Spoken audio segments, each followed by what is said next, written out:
My name is Brooke Turner, and at 26 years old, I never thought my own family would leave me stranded in the wilderness. My sister Amber and I have always had a complicated relationship, but nothing prepared me for what happened over my Honda Civic, the car I'd saved years to buy. What began as a simple family trip to the mountains turned into a nightmare when I refused to hand over my keys. Before I dive into how my own family left me stranded in the wilderness, drop a comment letting me know where you're watching from and hit that subscribe button if you've ever felt betrayed by someone you trusted. Now let me take you back to where it all began. To understand why being abandoned in the mountains was the breaking point rather than just a shocking anomaly, you need to know about the Turner family dynamic. We grew up in a comfortable middle-class neighborhood in suburban Michigan, where my parents raised Amber and me in a 4-bedroom house with a perfectly manicured lawn. From the outside, we looked like the ideal American family, but inside those walls, there was always an unspoken hierarchy.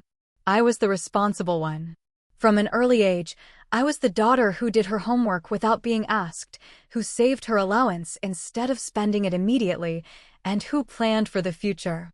By contrast, my younger sister Amber, just 2 years behind me at 24, was the spontaneous one, the fun one, the one who lived in the moment. She was also, without question, my parents' favorite. "Brooke, why can't you be more easygoing like your sister?" My mom would ask whenever I expressed concerns about anything. "You're always so serious." This wasn't just my perception. Friends who visited our home noticed it too. The refrigerator displayed Amber's average report cards with great fanfare, while my consistent A's were expected and rarely acknowledged.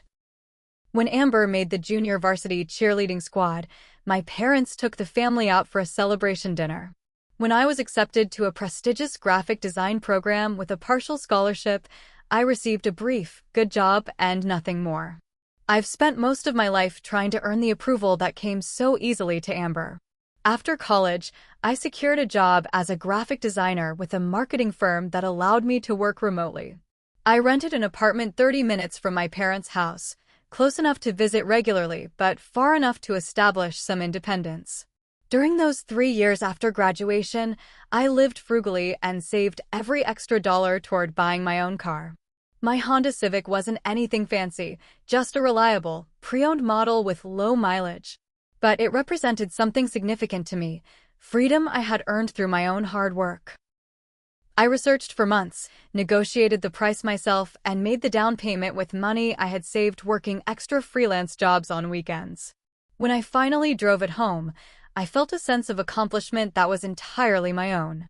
Amber, meanwhile, had dropped out of community college after 3 semesters, cycled through 4 different jobs, and was living in our parents' basement until she figured things out. Her car, a high school graduation gift from our parents that I never received the equivalent of, was constantly having issues because she neglected basic maintenance. "Oil changes are such a scam," she once told me when I reminded her that her engine was making concerning noises. 3 weeks later, she called asking for a ride because her car had broken down.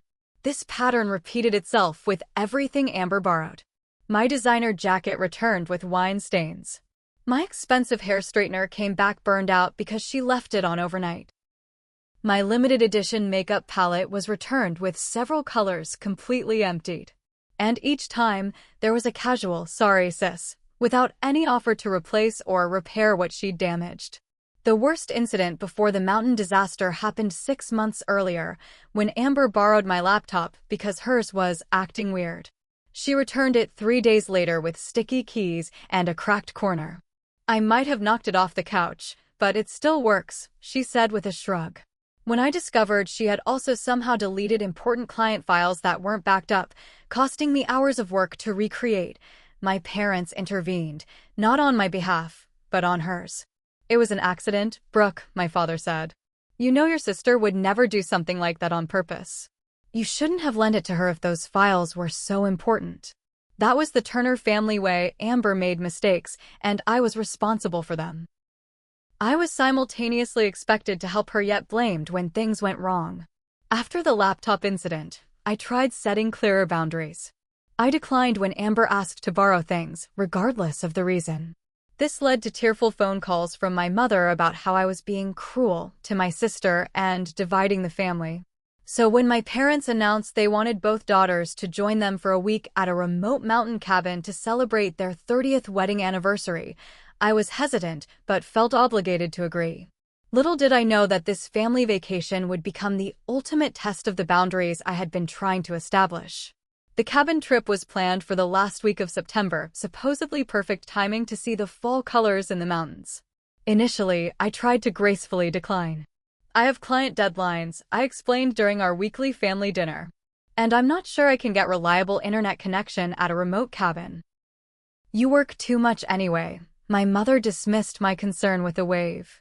You can take a few days off. It's our anniversary, Brooke. Don't you want to celebrate with us? The guilt trip worked as it always did. I reluctantly agreed, rearranging my work schedule and completing projects ahead of time to accommodate the trip. I even contacted clients to warn them I might be unreachable for portions of the week. Then, 1 week before our departure date, Amber's car troubles reached their inevitable conclusion. Her check engine light had been on for months, but she'd covered it with a small piece of electrical tape rather than addressing the problem. The timing belt finally snapped while she was driving, causing engine damage that would cost more to repair than the car was worth. It just happened out of nowhere, she claimed, though we all knew that wasn't true. Our parents immediately began brainstorming solutions for how Amber could still maintain her freedom without her car. My father suggested he could drive her to work temporarily. My mother mentioned possibly helping her finance another used car after the trip. Neither of them suggested that Amber had any responsibility in the situation. 3 days before the trip, Amber called me with an innocent-sounding request. Hey sis, can I borrow your car tonight? I have a date with this really cute guy from work, and Dad needs his car to visit Uncle Steve in the hospital. I'm sorry, but no, I said firmly, remembering my new boundaries. I need my car to run errands tonight. Come on, Brooke. It's just for a few hours. Don't be so selfish. It's not selfish to say no, Amber. My car isn't community property. She hung up on me, and 20 minutes later, my phone rang again, this time with my mother on the line. Brooke, why can't you help your sister out? She really likes this boy, and you know she's having a hard time with her car situation. Mom, I've made my decision. I'm not lending Amber my car. The next day, during our final pre-trip planning call, my father dropped a bombshell. Since Amber doesn't have a vehicle now, we'll need to carpool to the cabin. Your mother, and I thought it would make the most sense for all of us to go in your car, Brooke. It gets the best gas mileage. I felt my stomach tighten. I'm happy to drive my car, but I'll be the only one driving it. There was a pause on the line before my mother chimed in, her voice taking on the tense, high-pitched tone that always preceded a guilt trip. Well, that's going to be difficult for a 6-hour drive. Your father's back has been bothering him, and I get carsick when I sit in the back seat. Amber could take turns driving so you don't get tired. I'll be fine driving the whole way, I insisted. I've done longer road trips alone before. You're being ridiculous, my father said sharply. It's just a car, Brooke. You've always been so possessive of your things, unwilling to share with your sister. She's family. It's not about being possessive. It's about respecting my boundaries. This led to a tense family dinner the night before our departure, where the car issue dominated the conversation. My parents and Amber sat on one side of the table, a united front, while I sat alone on the other side. Remember when we were kids and you wouldn't even let me play with your Barbie dolls? Amber said, painting our childhood as one where I was the villain. You've always been like this. That's because you beheaded my favorite one and lost all the shoes to the others, I reminded her. I was 5. Are you still holding that against me? My father slammed his hand on the table. Enough. This is supposed to be about celebrating our anniversary, not dredging up ancient history. Brooke, you're being completely unreasonable. We're family and family share. I looked around the table at their faces, my mother's disappointment, my father's anger, Amber's calculated pout, and felt the familiar pressure to give in, to keep the peace. But this time, I couldn't do it. My car represented years of hard work and financial discipline. It was the one thing that was truly mine. I'll drive us all in my car, I finally said, but I'm not handing over my keys to anyone. That's my final decision. An uncomfortable silence followed, broken only when my mother stood to clear the dishes. Fine, she said curtly. We'll leave at 7 tomorrow morning. Don't be late. As I drove home that night, I couldn't shake the feeling that I had somehow made a terrible mistake by standing my ground. But I also knew that if I gave in now, the boundary violations would never end. The next morning dawned clear and crisp, perfect autumn weather for a drive to the mountains. I arrived at my parents' house at exactly 7, having packed my car efficiently with my own luggage stowed in the trunk. My parents and Amber were waiting on the porch, surrounded by what seemed like enough bags for a month-long expedition rather than a week's stay. Did you bring your entire closet? I asked Amber as she approached with 2 oversized suitcases and 3 additional tote bags. I wasn't sure what the weather would be like, she shrugged, making no move to help as I reorganized the trunk to accommodate everyone's belongings. My father took the front passenger seat while my mother and Amber settled in the back. As I adjusted my mirrors and seat position, I noticed Amber eyeing the keys in my hand. So, when do I get a turn driving? She asked as I pulled away from the curb. You don't, I replied simply, keeping my eyes on the road. 6 hours is a long time for one person to drive, my mother commented from the back seat. I'll be fine. I've got my travel mug of coffee and we'll take breaks. The first hour passed in relative peace as we left the suburbs behind and merged onto the highway heading north. I had created a playlist of neutral music that everyone could enjoy, and the conversation remained light as we discussed the cabin amenities and activities available in the area. By the second hour, however, the passive-aggressive comments had begun. This would be more fun if we could all take turns driving, Amber sighed loudly. Road trips are supposed to be about sharing the experience. Brooke has always preferred control over fun, my mother added, as if I wasn't sitting 3 feet away. I gripped the steering wheel tighter but said nothing. At the 3-hour mark, we stopped for lunch at a small-town diner, the last significant settlement before the truly remote areas began. While my father visited the restroom and my mother reviewed the cabin rental agreement at our table, Amber cornered me near the diner's front counter. Let me drive the next leg, she said, keeping her voice low. I'll be super careful, I promise. No, Amber. We've already discussed this. Why do you have to be such a control freak? It's just a car. If it's just a car, why are you so obsessed with driving it? She rolled her eyes. Because I'm bored sitting in the back. Plus, I want to show Dad I'm a good driver so he'll help me get a new car sooner. At least she was being honest about her motivation. The answer is still no, I said firmly. Amber stomped back to the table where our parents were now both sitting. I could see her whispering to them, gesturing animatedly in my direction. By the time I joined them, the atmosphere had chilled considerably. Brooke, my father began in his authoritative voice, we've been talking, and we really think you're being unreasonable. Let your sister drive for a while. It's my car, my decision, I replied, trying to keep my voice steady. I've already said no multiple times, and I'd appreciate if you would all respect that. But that's the problem, my mother interjected. You're not thinking about what the rest of us want. This is supposed to be a family trip. And I'm driving us all to our destination safely. That's my contribution. The waiter arrived with our food then, temporarily halting the discussion. We ate in uncomfortable silence, and when the bill came, I offered to pay as a peace offering. My father waved away my credit card and paid instead, making it clear that my gesture wasn't enough to smooth things over. Back on the road, the scenery grew increasingly wild and beautiful. Paved highways gave way to winding mountain roads. Dense forests of maple, oak, and pine surrounded us, their leaves displaying spectacular shades of red, orange, and gold. Under different circumstances, I would have found it breathtaking. But inside the car, the tension continued to mount. My parents had stopped speaking to me entirely, directing all their comments to Amber or each other. Occasionally, I would catch my father glancing at the speedometer or gripping the door handle when I navigated sharp turns, silently criticizing my driving. The last hour of our journey took us onto an unpaved Forest Service road, rough and narrow as it climbed higher into the mountains. The rental cabin was one of only 3 properties on this remote road, spaced far apart for maximum privacy.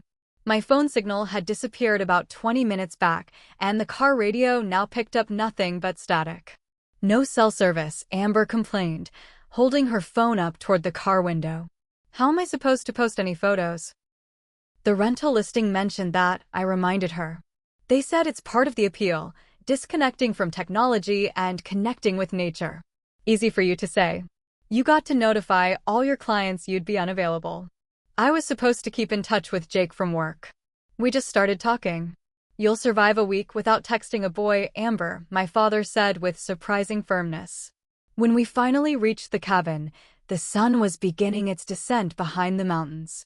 The property was even more secluded than I had imagined, a rustic two-story log structure surrounded by towering pines and no visible neighbors. A small shed stood about 50 yards from the main building, and a narrow hiking trail disappeared into the woods behind it. "It's really isolated," I commented as we all stepped out of the car, stretching after the long drive. "Isn't it wonderful?" my mother said, her earlier frustration apparently forgotten as she gazed at the scenic setting. Complete privacy, just the family together. As we unloaded the luggage, I caught Amber watching me slip my car keys into my jacket pocket. Something in her expression made me uneasy, a calculated look I recognized from childhood whenever she was planning something at my expense. That night, after a simple dinner of pasta and salad prepared from groceries we'd brought, I excused myself early, claiming fatigue from the drive. In reality, I needed space from the lingering tension. Before settling into my small bedroom off the main floor, I double-checked that my keys were secure in my jacket pocket, which I then hung inside my closet behind my other clothes. Call it paranoia, but something told me I needed to be careful. As I drifted off to sleep, the absolute silence of the mountains was broken only by the distant hooting of an owl and the soft murmur of my family's voices from the main room. I couldn't make out what they were saying, but their tone had the conspiratorial quality that made me feel, as it often did, like the outsider in my own family. The next morning, I woke to unusual silence. Typically an early riser, I was surprised to see from the bedside clock that it was already past 9, later than anyone in my family normally slept. Sunlight streamed through the small window of my room, illuminating dancing dust particles in the air. Something felt off. "Mom? Dad?"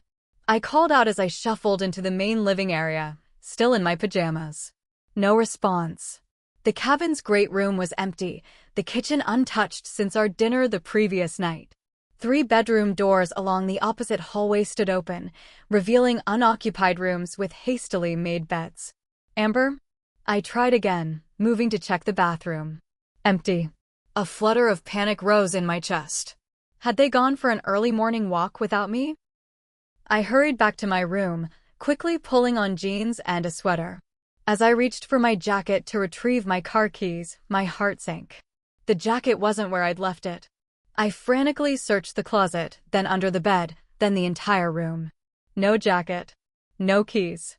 Racing outside in my socks, I already knew what I would find before I reached the gravel driveway. The empty space where my Honda had been parked confirmed my worst fear. They had taken my car. Back inside, I searched for any note, any explanation. On the kitchen counter, partially hidden behind the coffee maker, I found a hastily scrawled message on cabin stationery. "Brooke, borrowed your car to take Amber to Trail Ridge Lookout Point. Back soon. Help yourself to breakfast. Mom and Dad asterisk." I checked the time again. 9:23 a.m. How long had they been gone? The note offered no departure time. I tried to calm myself with rational thought. They had just gone sightseeing and would return soon. Certainly, they wouldn't leave me alone for long in a place with no phone service or nearby neighbors. I made coffee and toast, trying to distract myself from the violation I felt. They had taken my keys while I slept. They had taken my car after I explicitly and repeatedly refused to let anyone else drive it. Even with my family's history of dismissing my boundaries, this felt like an escalation. As the morning stretched into afternoon with no sign of them, my anxiety increased. I occupied myself by exploring the cabin, finding a small collection of outdated paperback novels and a deck of cards. I read for a while, played solitaire, and checked the time obsessively. By 3 o'clock, my concern had transformed into genuine worry. What if they'd had an accident on those treacherous mountain roads? What if my car had broken down miles from any help? The cabin had no landline telephone, no internet connection, and no emergency radio that I could find. At 4:30, with the realization that I had limited daylight remaining, I made a decision. I would walk to find cell service. According to the cabin rental information folder, the nearest spot with reliable signal was a ridge about 3 miles down the main road. I could make it there and back before dark if I hurried. I scribbled a note explaining where I'd gone in case they returned while I was out, then prepared for the hike. I filled a water bottle, grabbed some granola bars from our food supplies, and put on my hiking boots. Without my jacket, I layered 2 sweaters for warmth as the mountain air was already cooling with the approaching evening. The walk down the rough forest road was eerily quiet, interrupted only by occasional bird calls and the rustling of small animals in the underbrush. I tried to appreciate the stunning natural beauty around me, the golden afternoon light filtering through multicolored autumn leaves, the distant snow-capped peaks. But my mind kept returning to my family's betrayal. After about 40 minutes of brisk walking, I spotted something bright red caught on a bush beside the road. Drawing closer, I realized with a shock that it was my scarf, one I had packed in my suitcase. Further ahead, I found one of my gloves, then my knit hat, spaced apart like breadcrumbs on a trail. These weren't items that could have accidentally fallen from my car. These were my possessions deliberately placed to mark a path. A chill that had nothing to do with the mountain air ran through me. I gathered my scattered belongings and continued walking with renewed determination, now certain that something was very wrong. When I finally reached the cabin again, the light was fading and there was still no sign of my family or my car. In the kitchen, I decided to make a proper search for anything I might have missed earlier. Opening drawers and cabinets revealed nothing unusual until I checked inside the oven. An odd place, but my instincts were on high alert. There, I found another note, folded and hidden from casual view. With trembling hands, I opened it and read, "Brooke, we've decided you need to learn a lesson about sharing and family responsibility. We've taken your car and gone to Mountain View Resort for the night. Maybe some time alone will help you realize that your selfish behavior has consequences. We'll be back tomorrow afternoon. There are plenty of supplies for you to manage until then. Love, Mom and Dad." Asterisk. I sank to the kitchen floor, the note crumpled in my fist, as the full reality hit me. This wasn't a misunderstanding or a brief outing. My own family had deliberately abandoned me in an isolated cabin with no means of communication and no transportation, all to punish me for refusing to let them use my car, my property that I had worked hard to buy, that I had every right to control. The hurt was so profound it momentarily overshadowed the fear. They had planned this. Taken my keys while I slept, hidden a note where I wouldn't immediately find it, and scattered my possessions along the road as some kind of twisted game. All to teach me a lesson about ownership and sharing. As darkness fell completely outside the cabin windows, I knew I had to focus on immediate survival rather than the emotional wound inflicted on me. I was alone in the wilderness, and I needed a plan. The realization that my family had abandoned me intentionally transformed something inside me.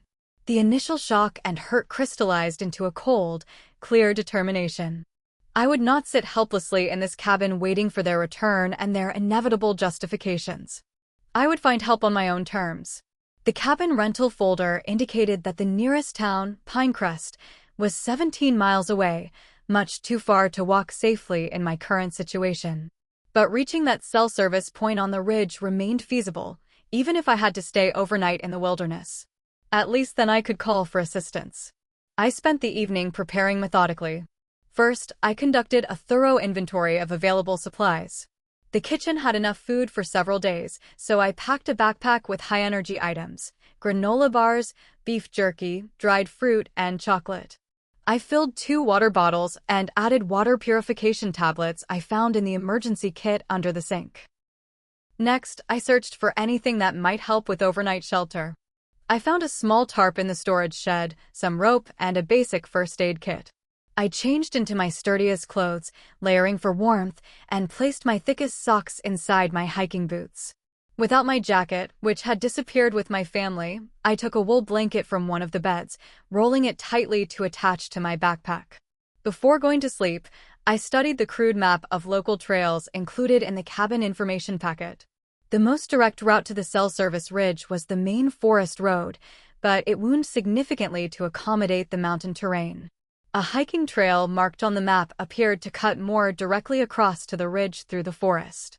It would be more challenging but could potentially save hours of walking. I set an alarm for 5:30 a.m., wanting to begin my journey at first light. Sleep came fitfully, interrupted by both practical concerns about the next day's hike and waves of emotional distress about my family's betrayal. Each time my mind replayed finding that second note, I felt a fresh surge of disbelief. How could they justify this? What kind of people, what kind of parents, abandoned their daughter in the wilderness to teach her a lesson? When morning came, I forced those thoughts aside. I needed to focus on the immediate goal, reaching that ridge and finding help. I ate a substantial breakfast, knowing I'd need the energy, and filled in my original note with updated information about my planned route, just in case search and rescue eventually became necessary. By 6:15 a.m., I was on the trail as the first pale light of dawn filtered through the trees. I had decided to take the shorter route through the forest, marking my path by tying bright strips torn from one of my shirts to branches at regular intervals. The morning air was bracingly cold, my breath forming small clouds as I hiked steadily upward. The trail started clearly enough, but became increasingly faint as I ventured deeper into the woods. Pine needles cushioned my steps as I navigated around fallen logs and rocky outcroppings. I maintained as straight a line as possible toward the ridge, using the position of the rising sun and occasional glimpses of distant landmarks to orient myself. By mid-morning, the trail had all but disappeared, forcing me to create my own path through increasingly dense underbrush.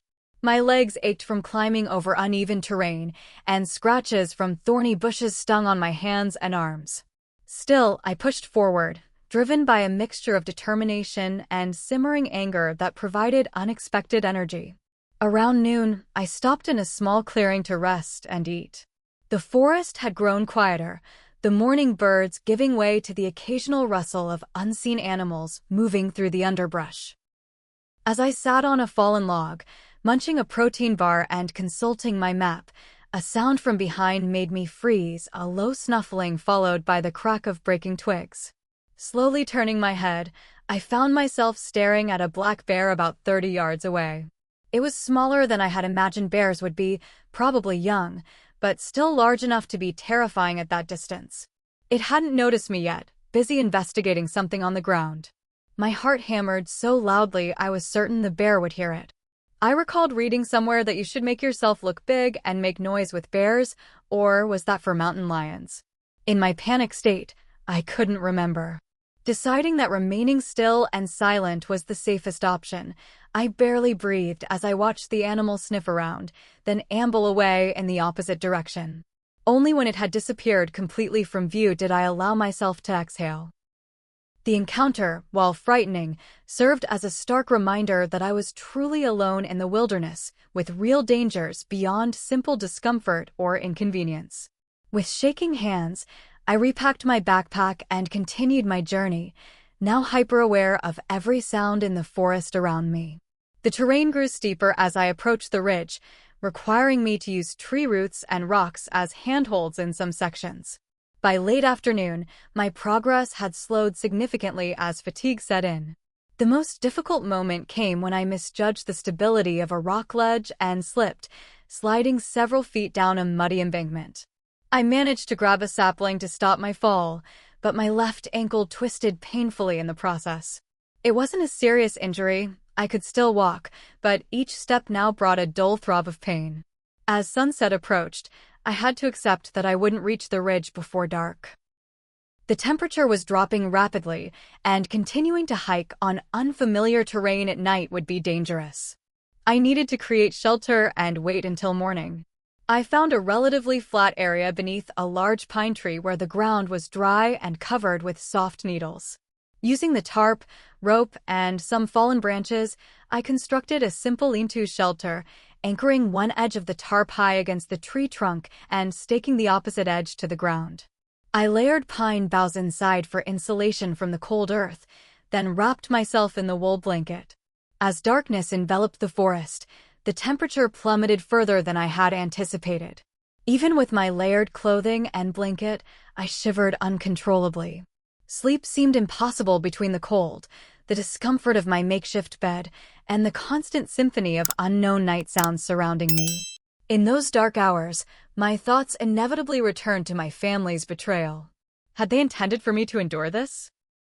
Did they picture me alone in the cabin, perhaps tearfully regretting my selfish decision not to let Amber drive my car?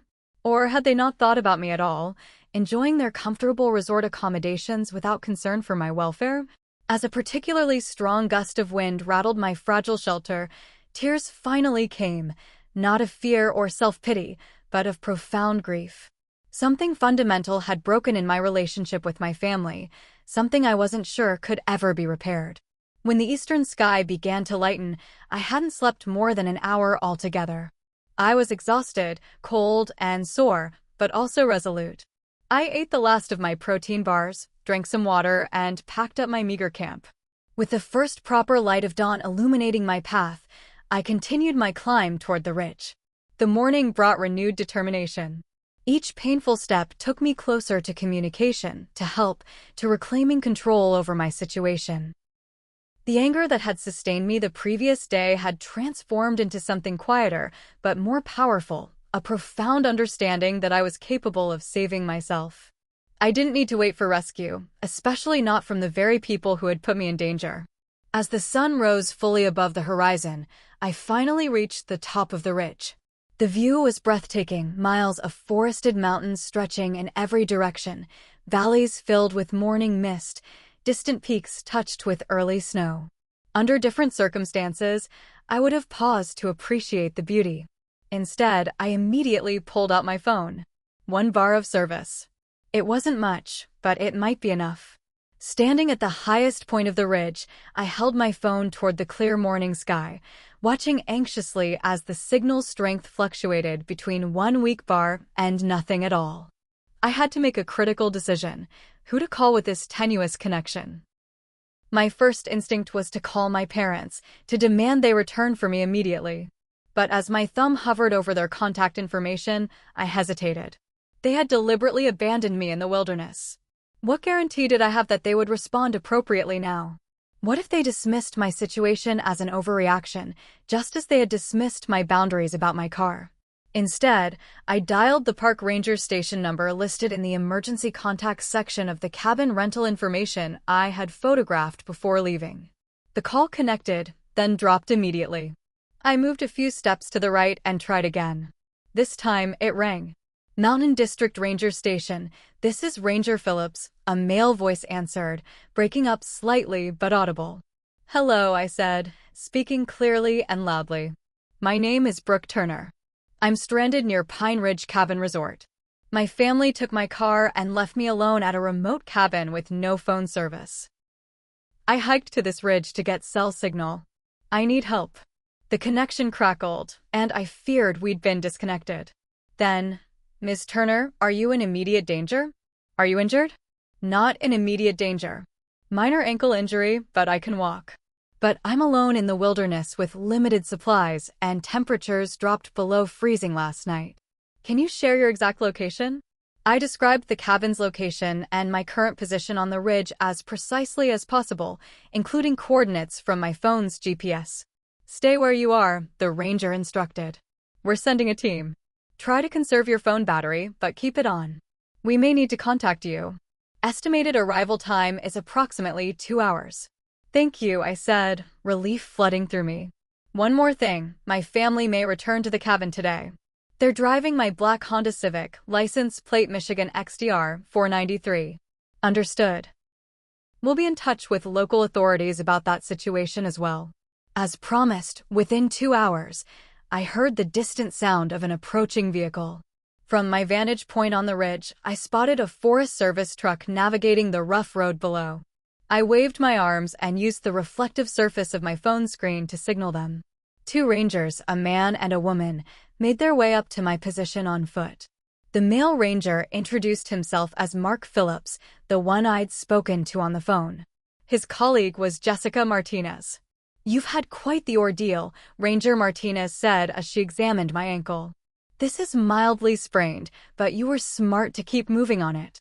Let's get you down to our vehicle and back to the station where we can get you properly warmed up and checked out." During the drive to the ranger station, I explained the full situation.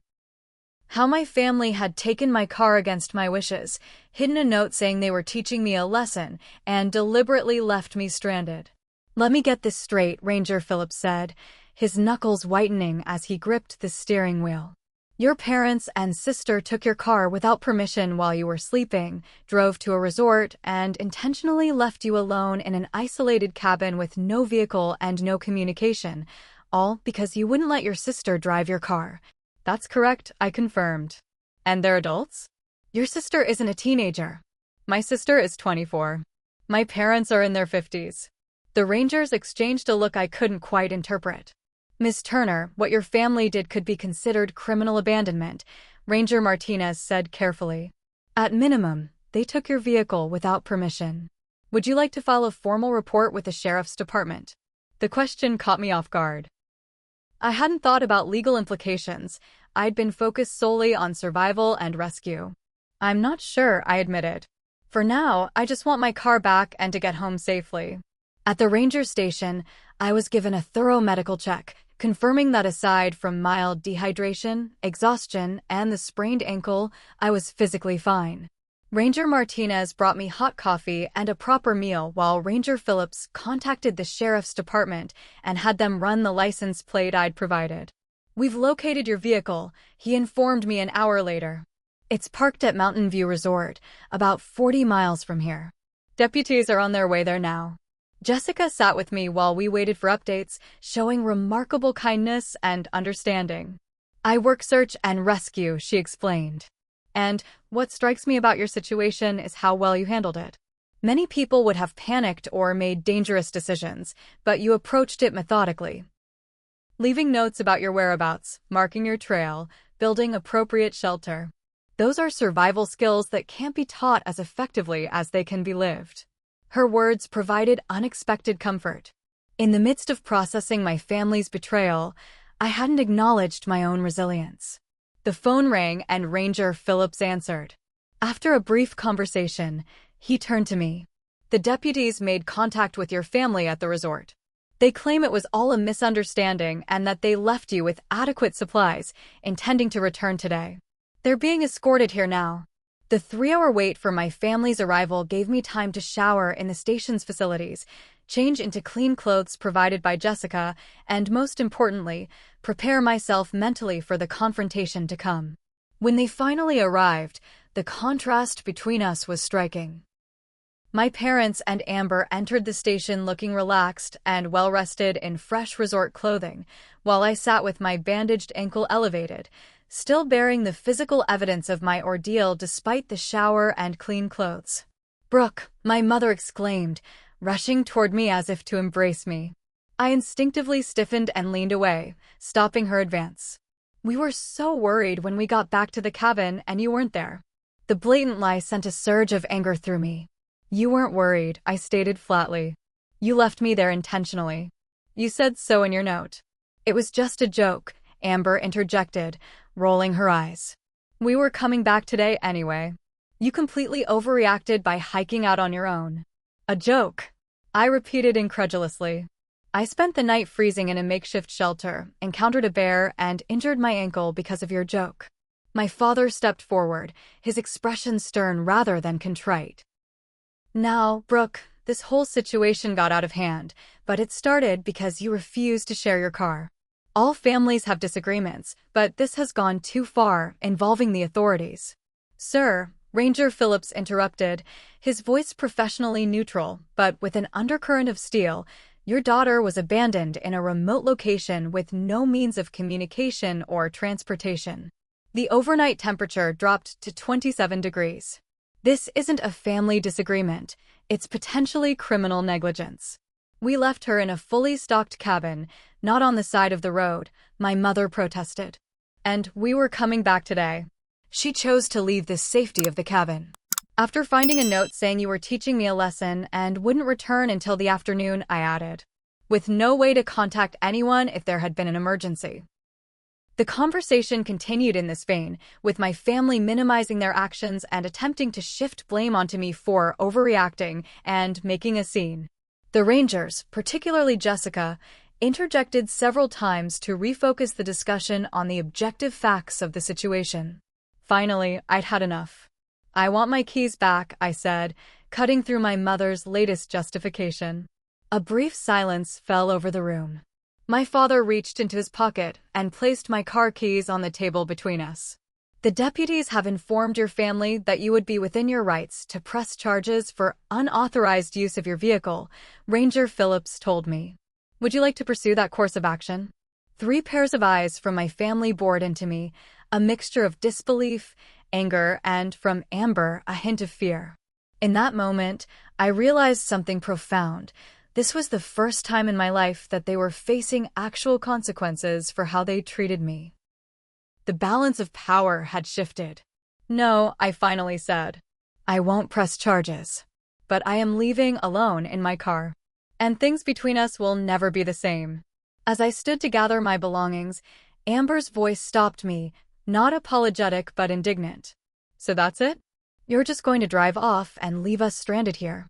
The irony was so staggering that I actually laughed, a short, humorless sound. The Rangers can help you arrange transportation, I said. Or you could walk. I hear it builds character. The drive home from the Ranger station was surreal. After thanking Rangers Phillips and Martinez profusely and exchanging contact information with Jessica, I settled into my Honda's familiar driver's seat with my keys securely in my possession. As I navigated the winding mountain roads alone, I felt simultaneously exhausted and exhilarated, physically drained, but emotionally lighter than I had felt in years. My family had chosen to stay at the ranger station to arrange their own transportation, creating a clean break that I was grateful for. I needed time and space to process everything that had happened and, more importantly, to decide what would happen next. Back in my apartment, I took a long, hot shower, letting the water wash away the physical remnants of my ordeal as I tried to sort through my tangled emotions. Part of me wanted to call my parents immediately to continue the confrontation, to make them understand the magnitude of what they had done. Another part never wanted to speak to them again. I did neither. Instead, I called my closest friend, Maddie, who lived in a neighboring city. They did what? She exclaimed after I recounted the events of the past 2 days. Left me in the wilderness to teach me a lesson about sharing my car, I repeated. Brooke, that's not normal family behavior. That's not even normal dysfunctional family behavior. That's abuse. Hearing someone else name it so bluntly was both validating and disturbing.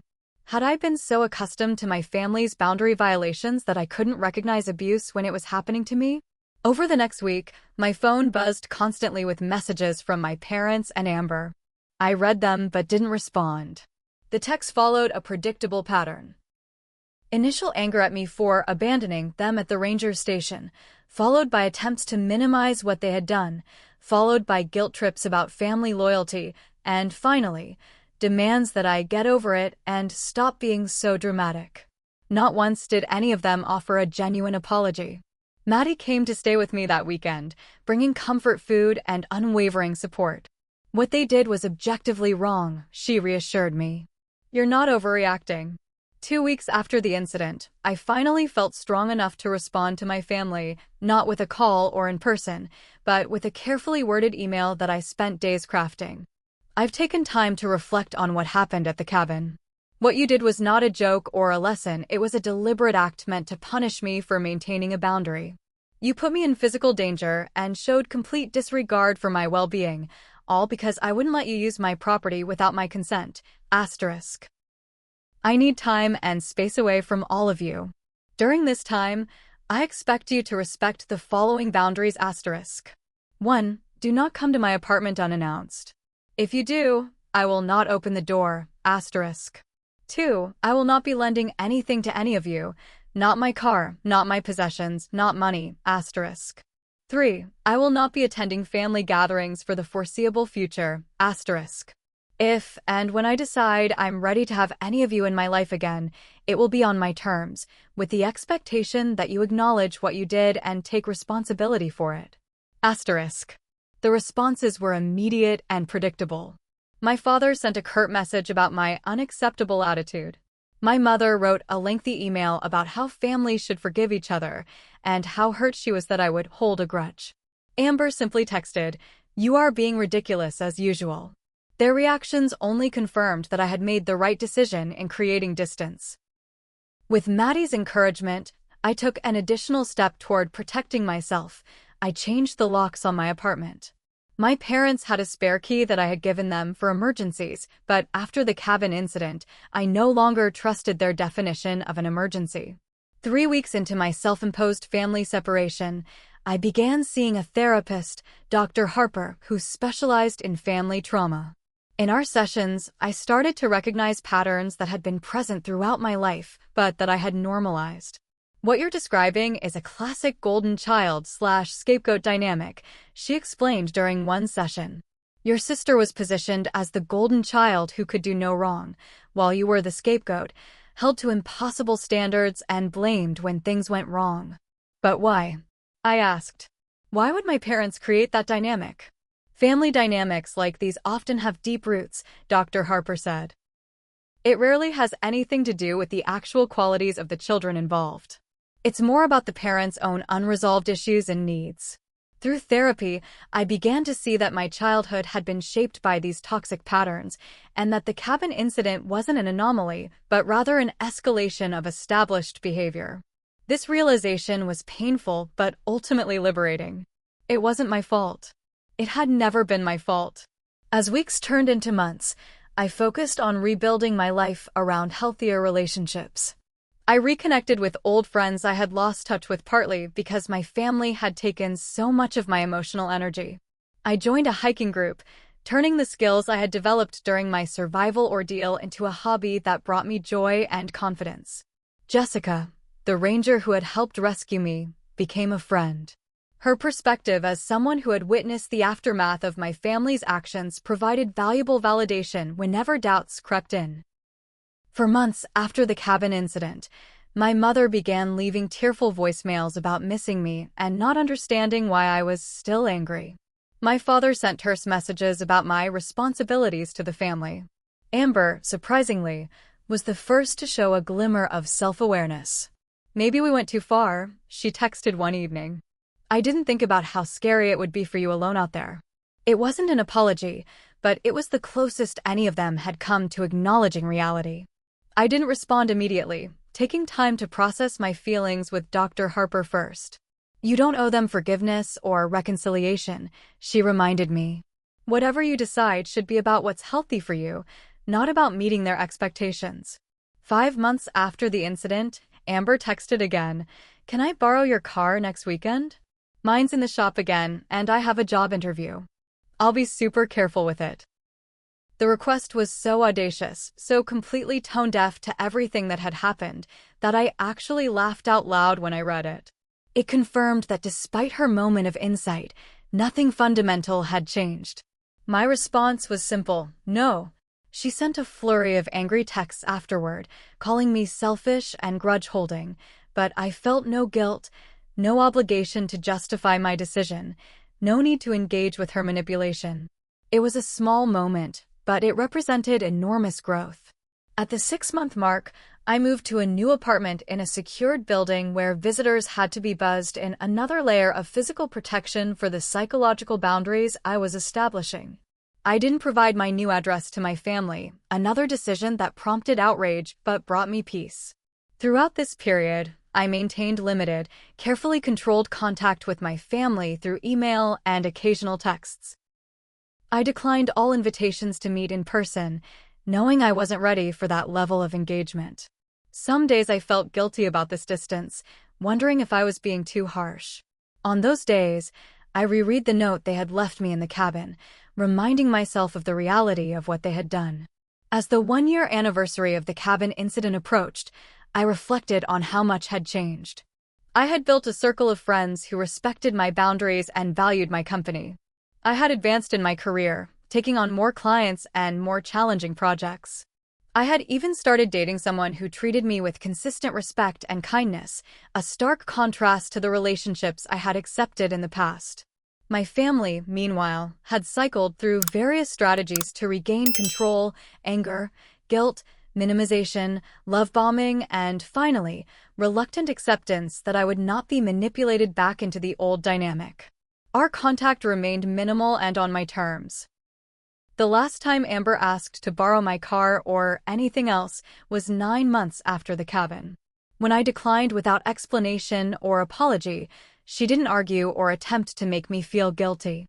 She simply said, "Okay, I'll figure something out." It was a small change, but significant. My consistent boundaries were finally being recognized, if not fully understood or appreciated. Today, I still own that same Honda Civic.